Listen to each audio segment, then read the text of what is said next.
If you're planning on buying any cards from TCG Player, make sure you use our affiliate link right here in the description of our video to help support the channel. It's the best way to do it and it's free. Looking for PTGO codes? Potown Store has all the latest sets and promos instantly delivered to your email. You can use Tablemon code when checking out for 5% off. Card Market is Europe's largest online marketplace for Pokemon cards. Whether you're looking for sealed product or singles, vintage or the latest sets, just follow the link in the description to find what you need. This video is sponsored by the Pokemon TCG deck building website PokemonCard.io.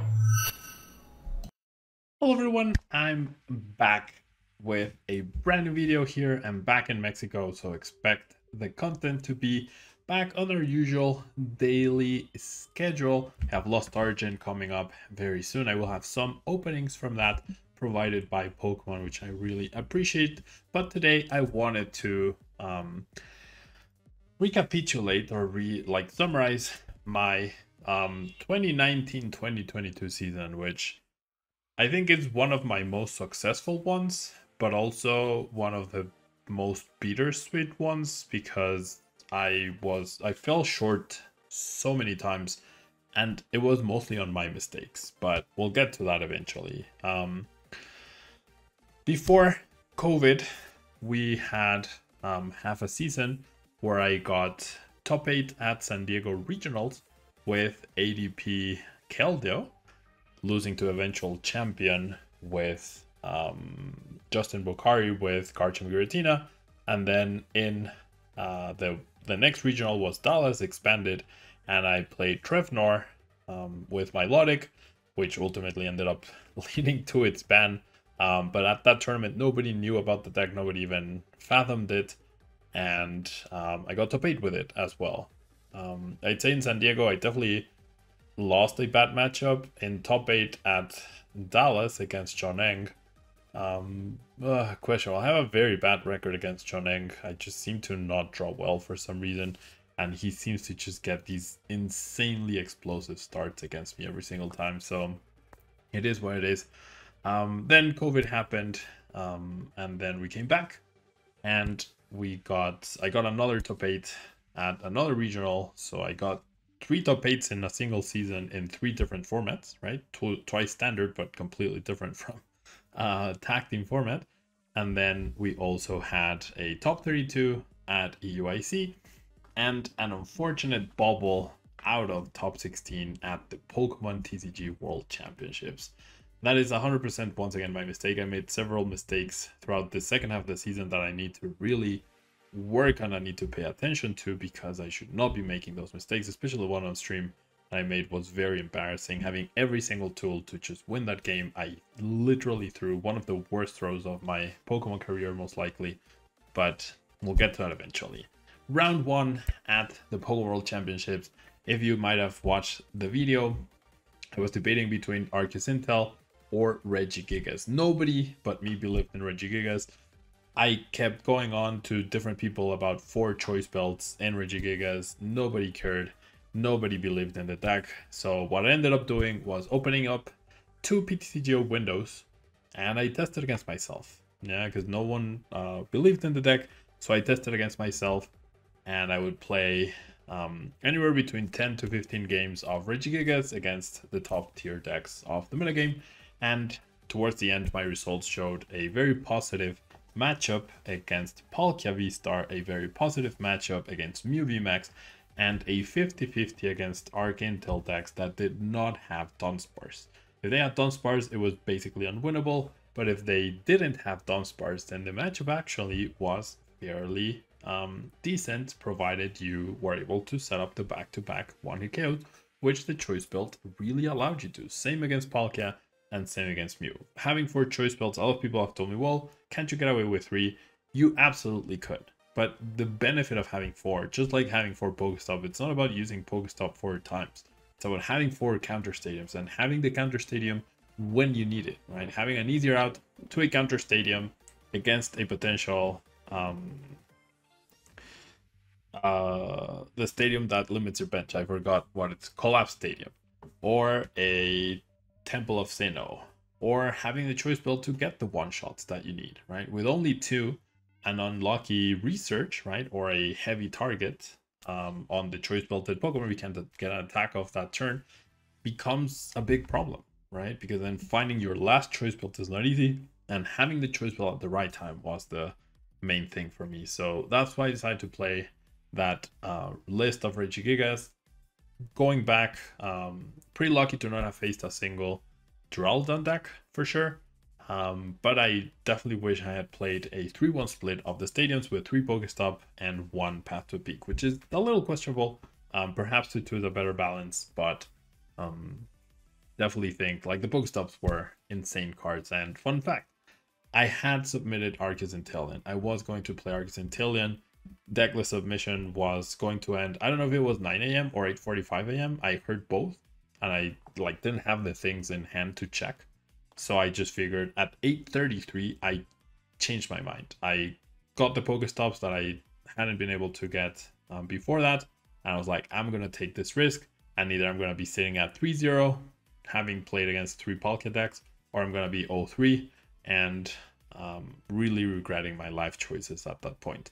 And lo and behold, yeah, I sit down and run 1. I play against Naoto Takeoka from Japan, who was playing Blissey B. Coincidentally, no Dunsparce. So it was a very, very easy and straightforward matchup. He could not believe when I dropped his eyes when I dropped the 3rd choice belt, because I ended up researching 1 away at an early point when I already had a Regirock with 1 attached. And then like there was no other Pokemon for me to attach, so I researched 1 away, and I assumed he was like, oh, well, that's the 2 choice belts, right? So my Cape of Toughness Blissey's will be at least attacking twice. And eventually he knocked out that Regirock, and when I attached the 3rd, he could not believe his eyes, right? Like he was like, wait, what? And he went through my discard. It seems like he like to make sure that the other one that he had seen was there. And yeah, it ended up being a very straightforward, very easy win for me because he did not play Dunsparce. So that was very, very straightforward. A very nice confidence boost, right? To start off the Pokemon World Championships with that record. Now, he did go 1-3 drop. If he had finished the tournament, my resistance might have been a little bit higher and I would not have bubbled. Unfortunate, but it is what it is. Next round, I played against Shinosuke Sato from Japan with a Mewtwo V-Star style deck. Now, after the tournament, this player started posting on Twitter after he had seen my list and I played 3 Marnies that I had used 4 Marnies against him. I will say right now, and as I said on Twitter, that is absolutely not true. I remember the game so precisely because as soon as he flipped over the Snorlax and he went first and he discarded a Mewtwo piece, I knew exactly what I was up against, right? And I knew that I had an awful matchup. I had no path to a peak, so Regigigas was useless against him because of its ability. And so what I needed to do was play very conservatively with all my resources and save those 3 Marnies to recycle my deck as much as possible and to try to play for the tie, right? So what I ended up having, I also ended up drawing a really good hand, which allowed me to attack on turn 3 with Regidrago, right? Very straightforward, attacking with Regidrago with a choice belt. He got the Mewtwo out before I was even able to attack, but I was not playing any resources at all. No supporters, not benching anything. I was not doing anything at all. And also in that game, it was the first time, which happened multiple times, where I priced 2 of the same Regi. Yeah, I priced 2 Regielekis. But what ended up happening is he set up the Mewtwo. He didn't even give up any prizes whilst doing so. And I ended up just doing, he had the Mewtwo up front. He had a couple bench Pokemon, but he had enough resources that didn't matter. He had like Oranguru and Meowth or something. And I hit for 190, right? Every single turn I would hit for 190, hit for 190, hit for 190. And then eventually, at one point, he did discard an energy with a hammer. And since I didn't have my Lecky, there was something that forced me to play a Marnie before I was out of my whole deck. Yeah, but the other 2 Marnies I saved until I drew my last card, and then I played the Marnie, and then I drew my other last card, and then I played the Marnie, and I replenished my deck so many times that he wasn't able to deck me out before time ran out. Now, I am 100% sure that is what happened. That was my plan as soon as he flipped over his card. Yeah, so I don't know where he gets that I played for Marnies. He's absolutely 100% misremembering the match. And I will say, yeah, at one point, of course, he was playing very fast, and so was I, right? There wasn't anything else. I couldn't justify doing any actions other than drawing and attacking, right? So that's what we were doing. And there was a judge watching the game the whole time, yeah, absolutely the whole time, because they took note that my opponent was not shuffling properly. And I made them aware. They, without me calling the judge first, they looked at him, they stood there, then they, I told them like, hey, you need to, I told my opponent, not the judge, I told him, hey, you need to shuffle more. And I would grab the deck and I would shuffle for him during his turn. So I wasn't wasting time at all. Yeah. And then eventually you got a warning for that. And it came to a point where he wasn't looking at the card. He was just grabbing the deck, pushing the damage counters, implying that he was healing, right? But there was one turn, one instance where he didn't remove the damage.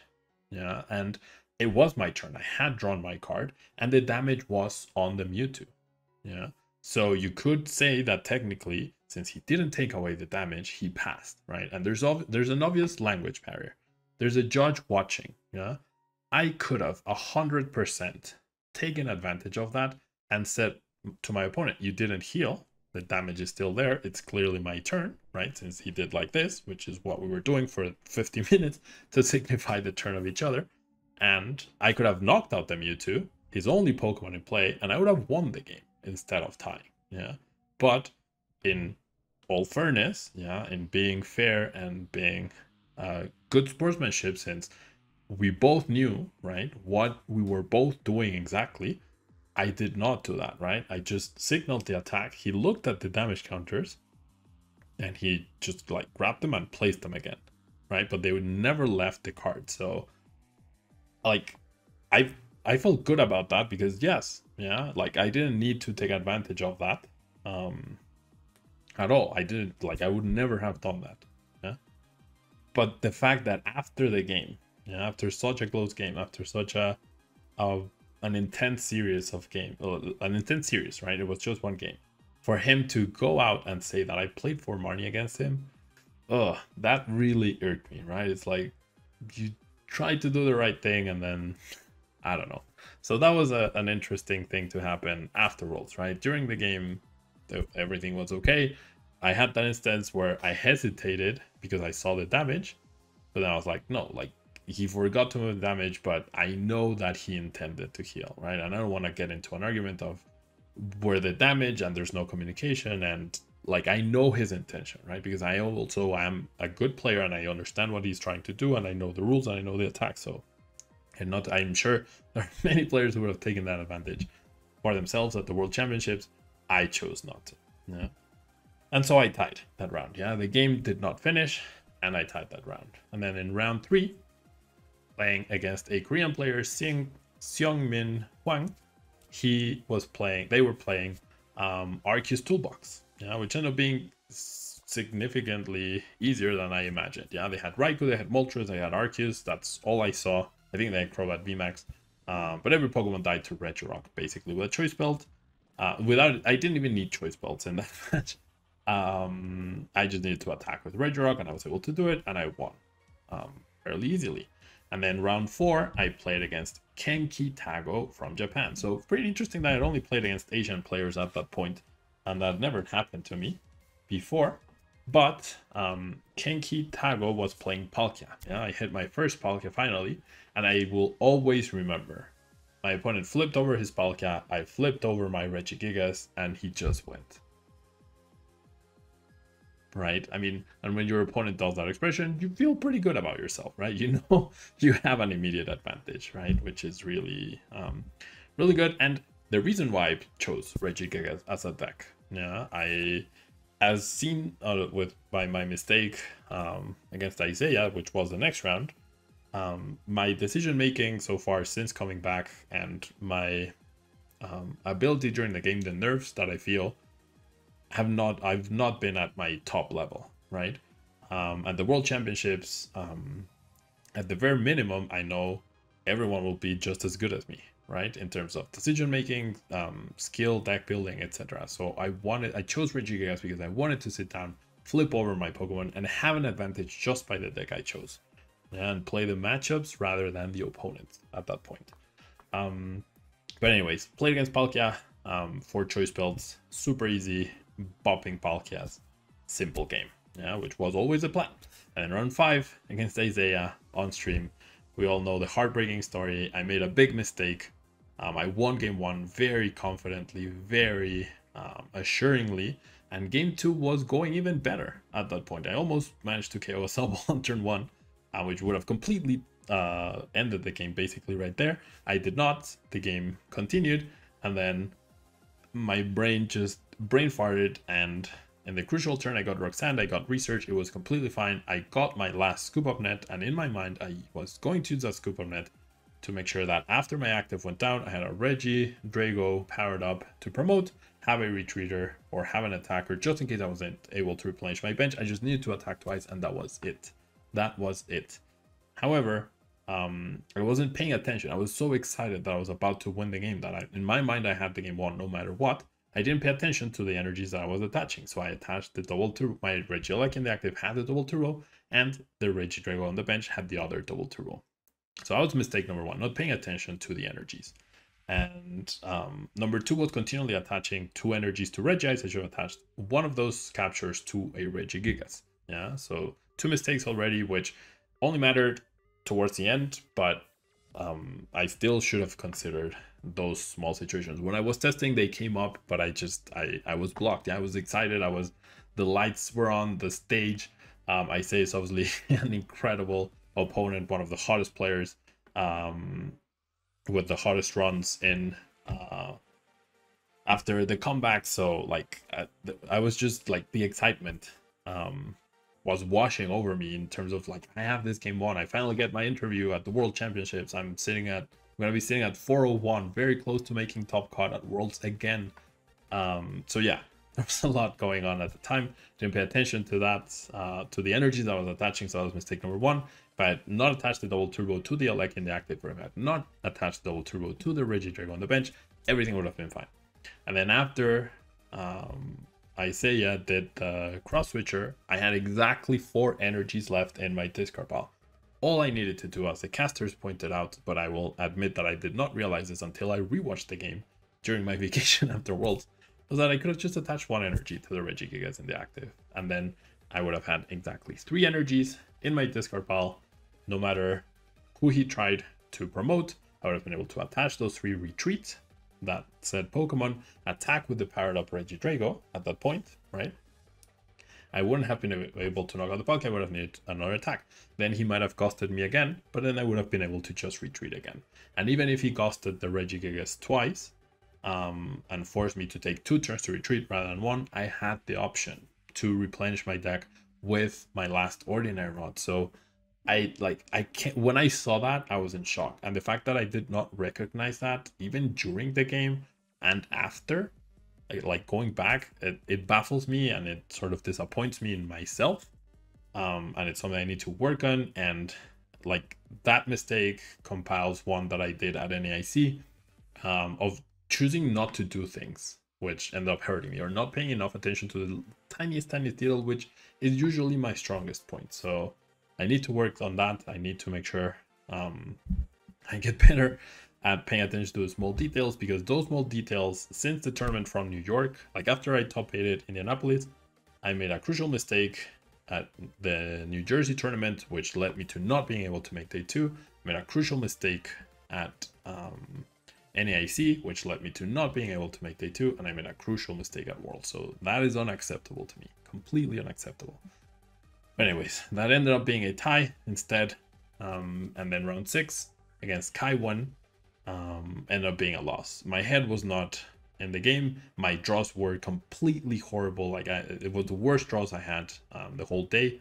I had a research with 3 Ordinary Rods in my starting hand, basically both games. It was just completely unplayable, completely unplayable. And he kept doing something that I will 100% say, if you're at the highest level and it's round 6 of the World Championships, and you're shuffling and searching with Quick Ball and searching with Level Ball and searching with Shady Dealings, and every time you're shuffling, putting your deck in front of your opponent as if you're done, and then when your opponent grabs the deck and is shuffling, and then you say, sorry, I'm going back in, once or twice, 3 times is acceptable. At round 6 at the World Championships, after 10 of those, it got to me and I was about to call a judge. Like it at that point it felt like he was doing it on purpose, to get in my head, to I don't know why. Yeah. And like I've always had an okay relationship with Kaiwen. I do not understand how or why that happens, but if you're at the level that Kaiwen supposedly is, by making top 8 back to back at World Championships, that is it doesn't look good. Yeah, I will say it right now. It doesn't look good, and it's not something that should be happening. And I told him at the table, you need to work on that, because that's just gonna cause you problems. Yeah. I didn't call a judge over it, but that was, I don't know, in my mind, completely unacceptable. Yeah, once, twice, thrice, fine. After every search, no, avoid that. You know. And then that loss put me out of contention of top cut. I was pretty between the tie on stream, my mistake, and the even worse mistake that I hadn't even realized then. And then the loss and the way the game went against Kaiwen, I was just like, I need a break. Thankfully, the games against Kaiwen went by fast, so I had like half an hour to regroup, regather my thoughts, and thought, okay, I was very close to being in such a great position to top cut. Now I'm out of top cut, but I need to win this next 2 rounds, and I need to be focused, and I can't let the previous 2 rounds get to me. And so I sat down, played against Victor Freitas, whom I hope I'm not misremembering was playing Palkia, and it ended up being as a regular Palkia match, where for choice belt just completely wrecked them. And finally, and round 8 against Dan Hugar from the US, he was playing Ice Rider Palkia, B-Star with Intel Engine, and I just one-hit KO everything in the deck super easily.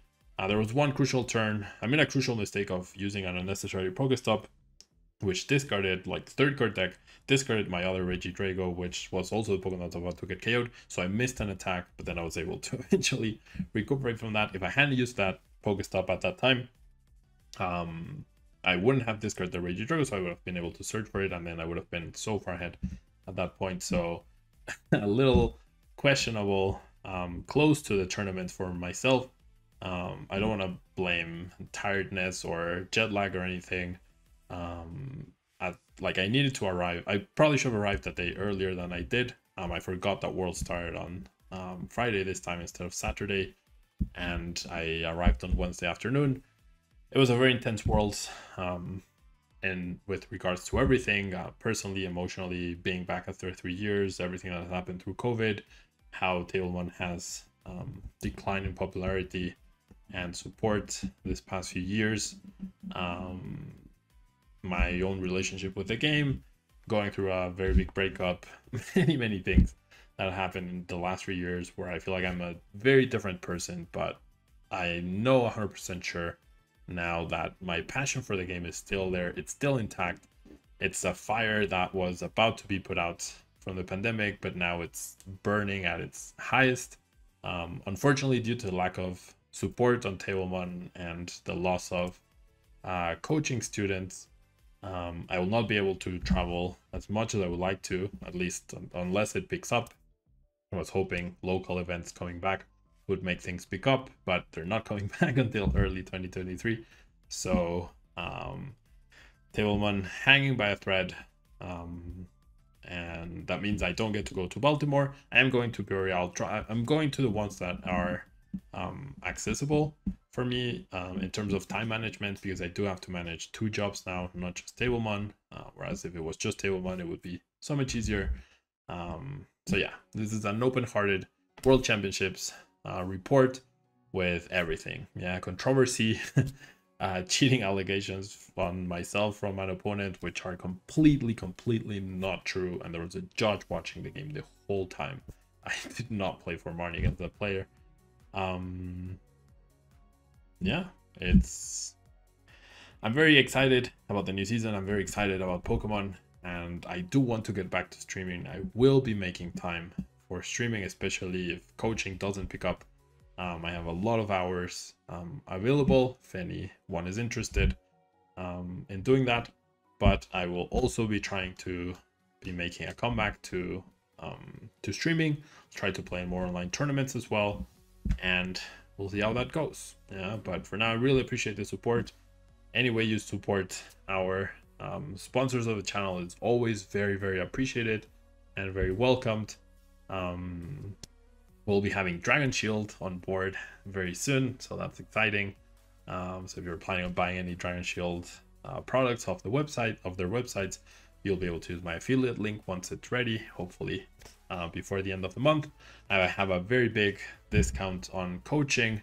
If you use code TOP32, you'll get a 32% discount. It's the lowest my coaching has been in quite a few years now since I started doing it. In case you want to take advantage of that, the discount will be available throughout the whole month, and you can purchase as many lessons as you want with the discount, and they'll be valid. Like, you could purchase 100 sessions and they'd be valid until the end of the year. Yeah, you just have to use the code and buy them within the month of September. Yeah, so that's a September promotion that I have currently.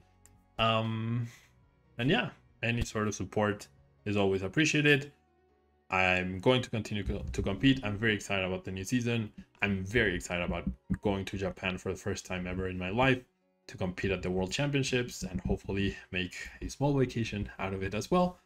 And yeah, thank you so much if you've made it all the way. I was intending to make this like a 12-minute Worlds review, ended up being a 26-minute World Championship tournament. But once again, just like in every video, this is Pablo Meza, aka Tablemon, raw with an open heart, no filters, no editing of games, emotions, anything. Yeah, I get mad, I get happy, I get emotional. If you saw my match on stream, I go like this, and they added that to the finals video, I think, which was pretty funny to see. So yeah, there's gonna be a ton of Tablemon for the whole 2023 season. I hope you come along for the ride. It'll be lovely to have you. See you in the next video.